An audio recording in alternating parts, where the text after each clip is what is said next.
Wonder Woman issue 765, Mariko Tamaki writing with Steve Pugh on the art, and the last issue was kind of a little bit more standalone. It was still obviously set in the context of like them tracking down the tech from Maxwell Lord. This issue felt like, okay, we had a little standalone adventure giving us a taste of what Wonder Woman and Max working together was like. This is then us taking that and going back more deeper into what the ongoing story is of them actually trying to find this tech and putting a stop to it. And Superman even tries to like suggest that it helps because Max is untrustworthy, and he's not wrong. But they end up fair assessment. Yeah, so they end up going to Zandia, where this is where all the the black market criminals all deal.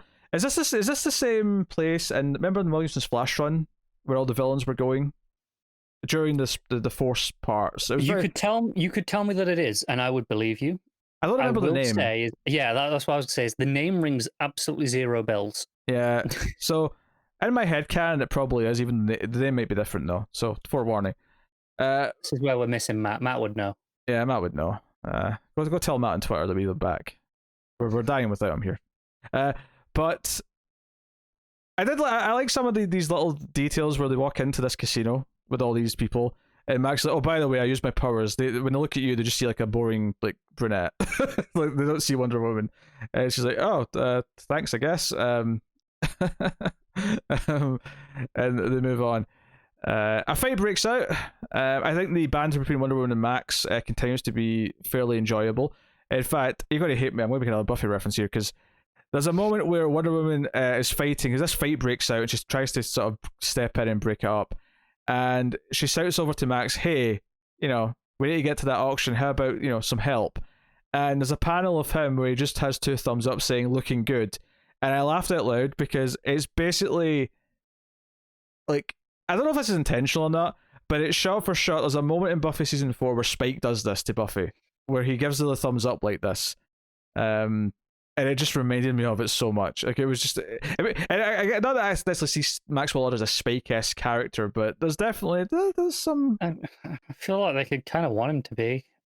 Yeah, maybe they do want him to be now. Now that he's kind of becoming something of an ally that's uneasy. I can see that being the case. Yeah. I just checked, by the way, it was Zandia in the Flash room, which shows you how much that name stuck with us. To his credit, though, we did get that it probably was the same place. Oh, we did, yeah. So, the name aside, I actually think it's impressive that stuck. So a nice bit of synergy there, which is good. Someone tries to kill Maxwell Lord. There's a hit out on him. But Wonder Woman saves his ass, and they basically have to deal with the fact that Count Vertigo is behind. He's purchased some of Max's tech, and you're like, well, what does he need for this tech? It's going to boost his powers. Vertigo, and this is something that came up at some point. He's got like a bit of a Doctor Doom thing going. Yeah, I think we saw this somewhere recently. We did, yeah. In the last few years is what I mean by recently. Because I remember thinking it was weird when I saw it then, but whereas this time I went, I think we saw this already at some point in Flash or maybe somewhere else. I don't know. Yeah, maybe Arrow, maybe Green Arrow. I don't know. But yeah, so he's using his powers and. Wonder Woman and Max are flying towards and the invisible jet. Wonderful visual, this, by the way. I love the visual of them sitting there and everything's just kind of transparent. It's a nice look. But they crash land. Something's in the sky. Vertigo presumably uses his powers, and the cliffhanger to the issue is that Wonder Woman is now essentially blind. Although the last panel kind of implies you can still kind of see a shape. It looks. He's like glowing blue. Yeah. So I don't know if that's like what she can see or if it's just like a visual representation for us. I'm sure we'll maybe get more of a context clear, yeah. in the next issue. It's a decent cliffhanger though.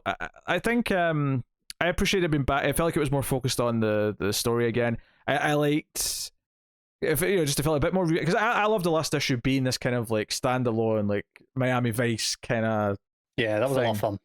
But it felt quite natural to sort of slip back into like, okay, we're focused on the main story, but we're keeping obviously their partnership going. So, and I thought the banner was really good. We have a different artist again. No, we had CPU last time. I'm pretty sure. Did we? Okay, yeah, I just forgot. I'm like 80% sure. I just forgot Pugh was the artist last time. The last I remembered was I've forgotten. I did recognize the name of the one that I remembered. It was one before that. After Yan and before Peter. Yeah, we had one for. They did 3 or 4 issues, I'm sure. Yes. But regardless, I dug this issue. Barbary, there you go. I dug this issue. I think the banter, it's moments like him giving her the thumbs up and not helping her when she's in the fight. It's those little moments that really give it a lot of character. And Tamaki's dialogue and the way it bounces between them, and it flows so well.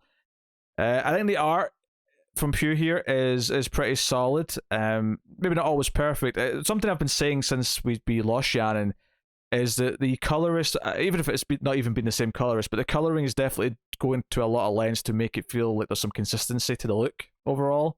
Yeah, I think this the colors on this have been shining when they're in the lights. You know, like the neon lights. You know, we had a lot of it, like kind of in Miami, that glow. Here at the start when they're entering the Zandia, or the marketplace, kind of outside bit of it, inside the casino lighting, that stuff looks really good. I think when they're in like just regular, plain rooms or darker rooms, it doesn't pop as much and it looks a little bit flat. Yeah, I think I like this more than Barbary's art actually. Overall. Yeah, I might do as well. I did have one little flow problem in terms of the way I read, and this goes back to what we were talking about, I think it was last week, in terms of the way we kind of read comics a little bit differently. Like, you kind of always read the dialogue on a panel and then look around it for context. Whereas I tend to go, like, read through in a flow. Like, I'll look at the art into the panel, like, into the dialogue and back out, depending on where it leads my eye. And there was a point where it's where Max Lord's getting led by some woman into the back room. And she shows up and he says something. And then, you following the dialogue, it goes to, follow you, seems like I should be doing something else or whatever. And then as I look down and get to the bottom of that is where she's kind of, gesturing to follow. So it just felt like a weird pacing thing for me in the flow that it was. And it was the way the panels were overlaid and kind of intercut with each other that kind of covered it up, which hid my eye line from it. Whereas if the panel had been raised instead of hidden, and the lettering boxes were on the right-hand side of his face instead of the left, my eyes would have seen her gesturing first. And I feel like that would have just improved the flow a little bit for me. It was not the end of the world, but I did stop and think about it as it happened for me. Yeah, I got the impression here that it was more than just a gesture as well. Like, he was actually hearing her. Do you think? Yeah, it was just the way he said "follow you." It made it sound like there was like parts of the, like. See, this is why I feel like I should have seen the art first rather than the dialogue. Because if you go from that top left panel on that, she's like, kind of tugging on him a little bit, and then if you look straight down instead of reading his dialogue, she's clearly like gesturing with her finger, like, "Hey, come this way." And so that kind of worked for me without any other context in terms of hearing anything. I didn't think there needed to be any more. I just needed to see that first for me. Yeah, I just got the impression there was more to this, and it was following her more just not just because of a gesture. He'd heard more from her, kind of thing. Maybe I didn't get that impression personally. Because of his powers, I mean, rather than... No, I got that, but I didn't get that impression when I was reading it. That's what I got from it. The sort of the pause between his question and then asking another question. It made me. To me, it sounded like she responded in her head, and then, it played on. I never really had a problem with that page though. I was fine with it. I like there's a sort of running gag here where Max, like, there's one woman points out, was it we in childhoods, because he's making like some guards who have been sent to look after him, like relive their traumatic childhood incidents. Yeah, and she's like. Let them go from their childhood. He's like, done. But later on, he mentions childhoods again, like, the people who are here. It's like, what is it with you and childhoods and like traumatic childhoods? So it's those running things. It's those little things that make the characters feel alive and pop. And Tamaki does a really good job of making characters really enjoyable. And I think it's worth mentioning here that it's not just Wonder Woman. I think Max has been enjoyable to read in these last couple of issues, and that sort of odd couple relationship is what the driving force is right now for me. And it's because from what I've read of Tamaki's other stuff, between her Supergirl mini and of course X-23, definitely there's maybe a bit more X-23 in this than I would say her Supergirl, but it's very different because it's not two sisters. It's not people who care about each other. It's this, more uneasy thing between two characters. It's antagonistic. Yeah, but it's leading to a lot of fun banter. It's leading to a lot of these things, and I dug this stuff. I think this run has been proving to be really enjoyable so far. It's maybe not feeling like it's a must-read monumental run yet, but it might get there. But I think so far it's been proving to be a very enjoyable. I always look forward to it. I never find myself putting it off because I'm like, oh, this one's a bit of a chore to read. It's always super smooth, and I'm always just enjoying kind of the flow of it as I read it. I'm in a little bit of a different place in that for me it's been a bit more of an inconsistent run. Like, so, some issues I'm like, oh, this is easily an 8. Others I'm like, I mean, it's a 6. And again, that's not like the worst range ever. But it's inconsistent in terms of my feeling. I'm going, oh, it's all right. To oh no, this is this is really good. And that kind of range, it makes it hard for me to get excited about an issue. I never fear reading an issue. I should say that I never go, oh, I'm never putting it off, or I want to read that. But I'm not excited to read it either. I'm just like, okay, sure, yeah, it's Wonder Woman. I'll hope for the best, but expect on the lower end of my scale. And again, in this 8 to 6 sort of range. But it makes it a little bit muted for me. I wonder, given when she got the job, I wonder, like did plans have to change suddenly because of all the 5G stuff getting thrown out? Like, what was there another kind of rough plan that kind of had to get redirected a little bit? I don't know. Quite possibly. And then it feels like, I mean, maybe I'm projecting, and maybe this was her bringing it to the table, but it feels like there was an editorial request to have Maxwell Lord in, given that this was supposed to be kind of around the movie. I mean, I think that's... And don't get me wrong, that's been some of the strongest stuff. I think she's done a great job of doing that, and it's part of work for hire comics, right? Yeah, but I mean, like, I have no problem with that. If like when she gets the job, they say, "Hey, do you want to read Wonder Woman?" The only rule is that you have to include Maxwell Lord for your first couple arcs.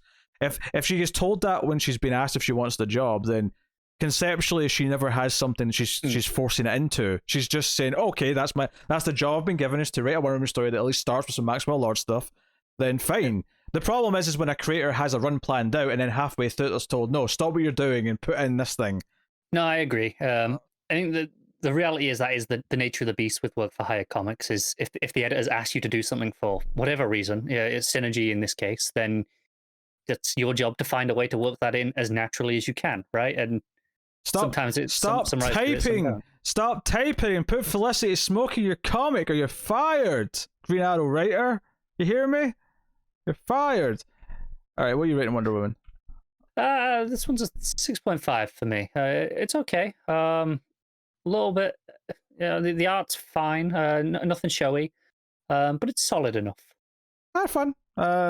It's not an amazing book by any means, but I think the art's nice to look at. The dialogue solid. I will happily give it a solid 7. So there you go. That's Wonder Woman.